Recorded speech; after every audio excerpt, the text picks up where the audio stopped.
मेरठ में दिल्ली रोड स्थित शताब्दी नगर में श्री शिव महापुराण कथा का आयोजन हो रहा है। अंतर्राष्ट्रीय कथावाचक पंडित प्रदीप मिश्रा कथा सुना रहे हैं। शिव महापुराण कथा को सुनने के लिए दूर दूर से लाखों की संख्या में लोग पहुंच रहे हैं। कथा के आयोजनकर्ता श्री केदारेश्वर सेवा समिति ने कथा स्थल पर श्रद्धालुओं की सुरक्षा को देखते हुए कड़े इंतजाम किए। सोमवार को शिव महापुराण कथा सुना रहे कथावाचक पंडित प्रदीप मिश्रा ने बताया कि जिस घर में संस्कारों की कमी आ जाती है उनकी नस्ल बिगड़ जाती है। हम अपने बच्चों को दहेज में कुछ दे ना दें, लेकिन अपने बच्चों की शिक्षा पर माता पिता अवश्य ध्यान दें। शिक्षा वो आभूषण है जो अपनी बेटी और बेटों को जरूर दें। संस्कार और शिक्षा अच्छी है तो हमारे घर के बच्चे कभी गलत रास्ते पर नहीं जाएंगे। माता सती दहेज में बहुत सारा सामान लेकर आई थी। बहू लाना तो संस्कार वाली लाना, हो सकता है कार्ड लेकर आने वाली बहू के साथ अहंकार आ जाए, तो इसलिए संस्कार वाली बहू लाना। साथ ही पंडित प्रदीप मिश्रा ने बताया कि शिव महापुराण में एक मुखी से लेकर 14 तक के रुद्राक्ष का वर्णन किया गया है। रुद्राक्ष शंकर भगवान का पुत्र है। उन्होंने आगे बताया कि माता सती अपने परिवार के साथ कहीं बाहर जाती थी तो माता सती के नेत्र नीचे ही रहते थे। बहन, बेटी और पत्नी के नेत्र अगर झुके रहते हैं तो उसके घर के भाई, पिता और पति का सिर कभी नहीं झुकता। सुनिए शिव महापुराण कथा।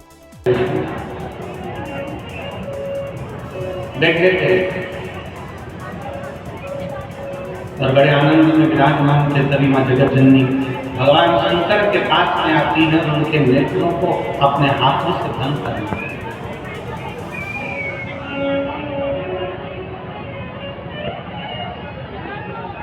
माँ जगत जननी ने अपने हाथों से भगवान शंकर के नेत्रों को बंद किया और नेत्र को बंद करने पर भगवान शंकर के नयन से जो अश्रु गिरा उस अश्रु से रुद्राक्ष।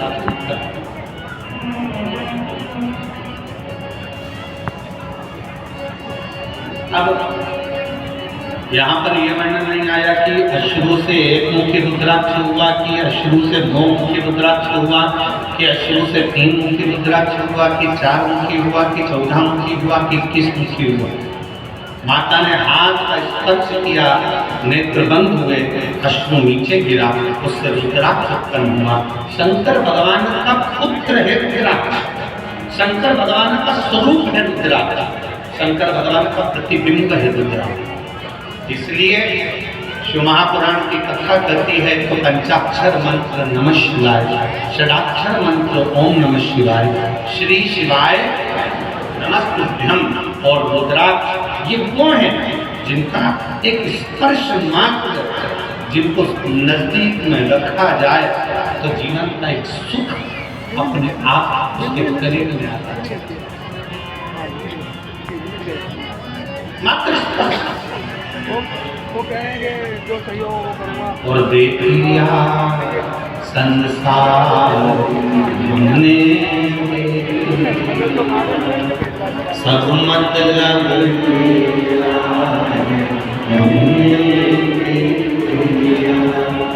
झूठे नाते झूठे नाते अरे झूठा है संसार हमने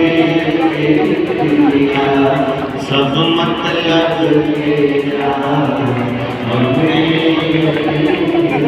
शिव महापुराण की कथा करती है कि रुद्राक्ष कोई सा भी हो, 1 मुखी हो, 14 मुखी हो, 21 मुखी हो, 15 मुखी हो, 11 मुखी हो, 10 मुखी हो, 5 मुखी हो, 4 मुखी हो, और इतना याद रखना कोई सा भी रुद्राक्ष हो अगर आपके गले में पड़ा हुआ है, अगर वो रुद्राक्ष आपके गले में है, चाहे स्त्री हो, चाहे पुरुष हो, चाहे बेटी हो, चाहे बेटा हो, अगर उसके गले में रुद्राक्ष पड़ा हुआ है तो किसी दुनिया के व्यक्ति की सामर्थ्यता नहीं है कि वो आपको धोखा दे दे और आपसे छल कर चले।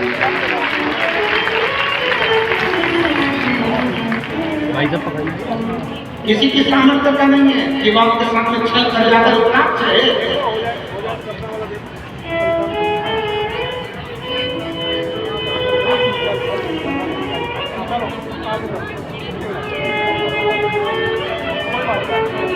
प्रयास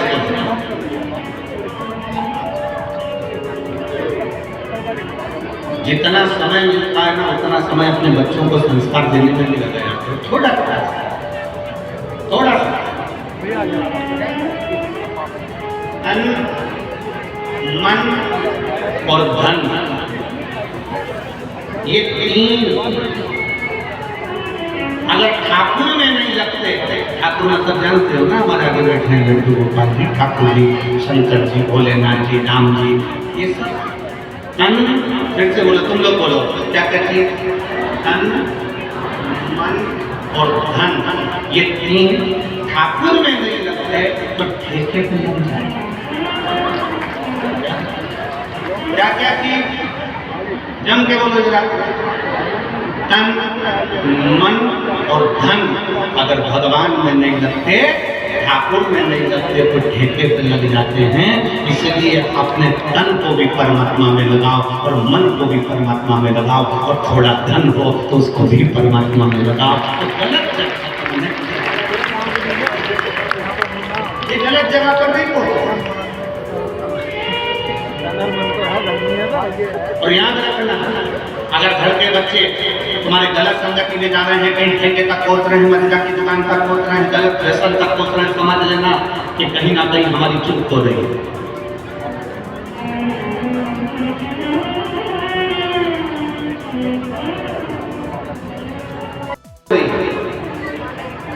जब माता सती भगवान शंकर से विवाह करती हैं, जब माता सती भगवान शिव से विवाह करती हैं, तो भगवान शंकर से विवाह कर माता सती बड़े प्रेम से, आनंद से, उत्साह से, आनंद के साथ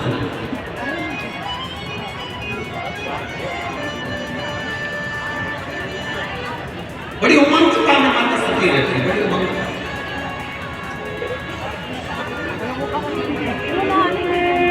और श्री महापुराण की कथा में देवी भागवत में एक प्रसंग आता है कि देवी भागवत में एक प्रसंग आकर कहा जाता है कि माता सती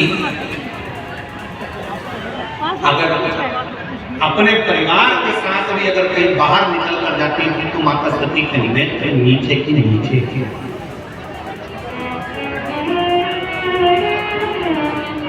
माता सती के नेत्र नीचे रखे।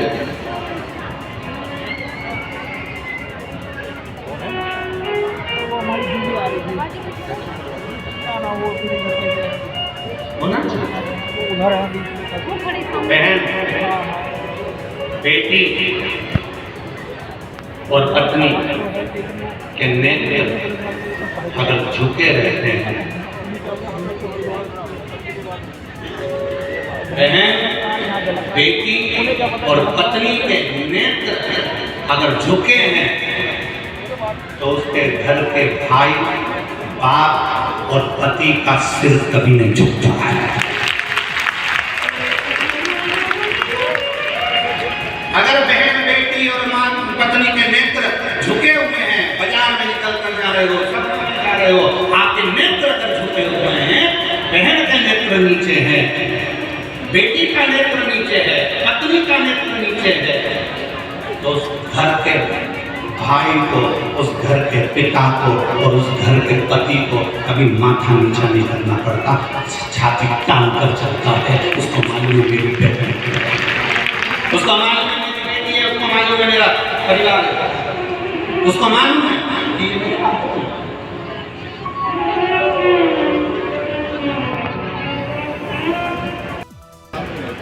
और फिर निवेदन है इस व्यासपीठ के माध्यम से, आपकी दृष्टि अगर रहे तो श्रेष्ठ दृष्टि में भेद नहीं होते। गलत सोच, गलत विचार, गलत दृष्टि हमको गलत मार्ग की ओर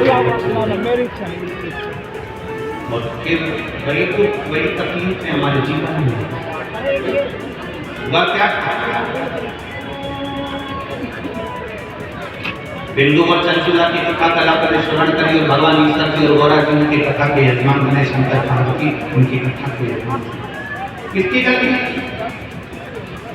बिंदु का ब्राह्मण था, चोरी नहीं करता था, बिंदु ब्राह्मण था, छल नहीं करता था, बिंदु ब्राह्मण था, बेईमानी नहीं करता था।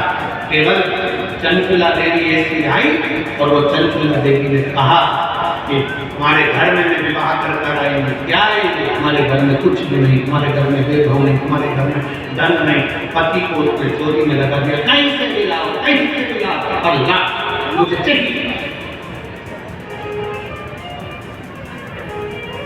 पति चोरी नहीं करता था, बिंदु चोरी। कभी कभी अपने मन में विचार लाइएगा कि बिंदु जब चोरी करता था, बेकार काम करता था, गलत काम करता था, तो उसके लिए शंकर भगवान जजमान बनने की क्या जरूरत थी? शिव जी को जजमान बनने की क्या जरूरत है? शंकर जी को कथा सुनने की क्या जरूरत है? उसकी मुक्ति के लिए शंकर जी ने क्यों प्रयास किया? क्योंकि बिंदु चोर नहीं था, बिंदु छली नहीं था, बिंदु ब्राह्मण होकर भी प्रपंच नहीं करा।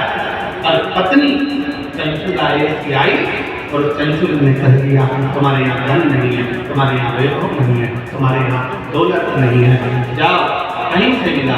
बिंदु ने कहा मैं ब्राह्मण हूँ और सुन मेरी आय इतनी नहीं है, मैं इतना नहीं कमा सकता। तो पत्नी ने कह दिया चोरी करो ना। और दुनिया के लोगों को यह नहीं मालूम, चोरी करने वाला हमेशा चोटा की चोटा ही रहता है। चोटे का कोई प्रमोशन नहीं। जिसका धन चले गया, उसकी अगर चेन गई, सामान गया, तो ये तो है कि बाबा उसको कहीं से कम आज नहीं तो कल, महीने 2 महीने में 3 महीने में उसको वापिस बड़ा मंगल, वापिस बड़ी चेन भोलेनाथ उसको दिला देता है। पर चोटे का प्रमोशन नहीं हो, चोटा चोटा ही है। और तुम खुद देख लो कितने चोटे, कितना सामान चोरते। और आप लोगों से हम बार बार व्याख्यान करते हैं, बार बार निवेदन करते हैं, जितनी कथा होती है हर कथा में करते हैं, अपनी चेन, कीमती सामान, मंगलसूत्र, अपने मोबाइल, कीमती सामान, डायमंड, हीरा, सोना, चांदी का अपने घर छोड़कर आओ। क्योंकि डायमंड से बड़ा डायमंड है मेरा शंकर ओगड़गामी प्रकाशदर्शी कालाजी, उसकी कथा सुनने को मिली। अपना जेवर अपने घर, 2 चीजें अपने घर में रखो कथा में आने से पहले, एक जेवर, दूसरा तेवर।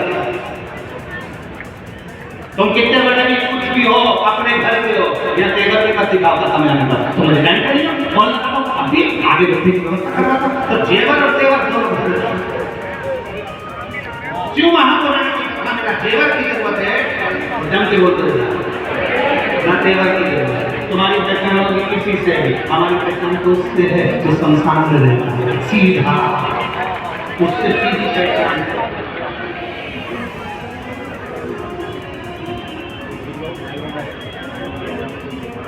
तो दोनों चीजें अपने घर पर रखो, एक जेवर भी एक तेवर भी। शिव महापुराण में आप तो दोनों चीजें छोड़कर कितने भी सेठ हो, कितने भी पैसे वाले, कितने भी करोड़पति, कितने भी अरबपति, कितने भी धनपति, अपनी जगह पर हो। शंकर जी के पास जो भी जाता है ना, वो एक जगह संसार में कोई तुम्हारे मेरठ में भले ऐसा होता होगा कि मरने वाले को डर लग के गद्दे पर ले जाते हैं, हमारे यहाँ नहीं ले जाते। हमारे यहाँ तो वही 4 घास, 40 कंडे, 4 कंडे, राम नाम, सफेद और लाल कपड़ा उड़ा दिया। कितना भी सेठ हो, कितना भी करोड़पति हो, कितना भी धनपति हो, कितना भी वैभवपति हो, चाहे दुनिया का कंगाल से कंगाल व्यक्ति हो, और शंकर भगवान के दरवाजे पर शमशान में जब पहुंचेगा उसकी शान सम होगी, इसलिए उसका नाम शमशान है। वहां सबका लेवल बराबर है, कोई बड़ा नहीं, कोई छोटा नहीं, अपने घर पर। तो छोड़िए अपने घर पर। जितने लोग कथा सुनने के लिए मेरठ में आए, या रायपुर जब कथा रहे, रायपुर में कथा रहे कि 24 तारीख से 30 तारीख तक रायपुर में पुराना धनकर रोड, सेज कहाँ, रायपुर। कथा का समय रहेगा 2 बजे से 5 बजे तक रायपुर छत्तीसगढ़ की कथा का। 24 दिसंबर से 30 दिसंबर तक कथा चलेगी, जिसके आयोजक रहेंगे कमल जी देवानी। तो हम तो उनसे भी कहेंगे जो भी कथा सुनने आए, अपना जेवर अपना जेवर अपने घर छोड़ते हैं। यहाँ तो बाबा, हम तो बाबा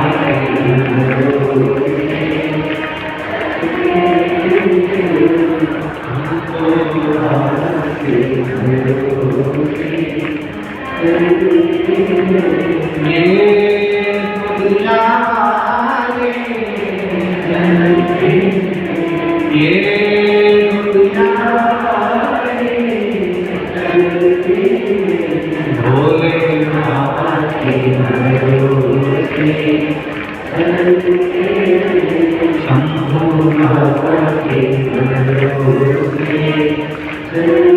तो शिव महापुराण की कथा कर रही है, भगवान शंकर का चरित्र कर रहा है। कुछ आभूषण है मेरा शिव, कोई आभूषण नहीं, आभूषण मेरा शिव, मेरा शिव। ओ भड़कानी प्रकाल में कैलाश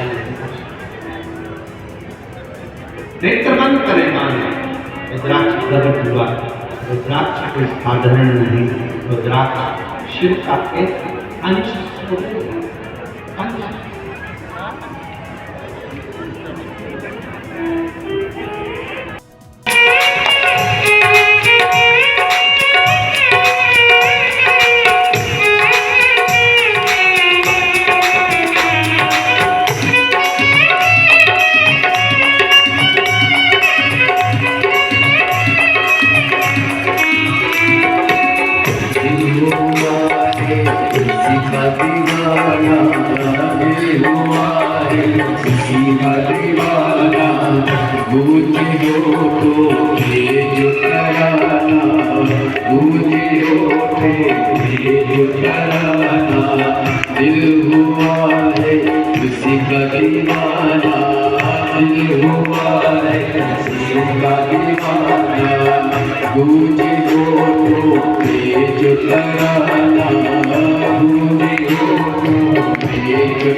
ऐसे ही तमाम खबरों में बने रहने के लिए हमारे चैनल न्यूज ब्लॉग्स को सब्सक्राइब करें, वीडियो को शेयर करें और हाँ, लाइक करना बिल्कुल भी ना भूलें।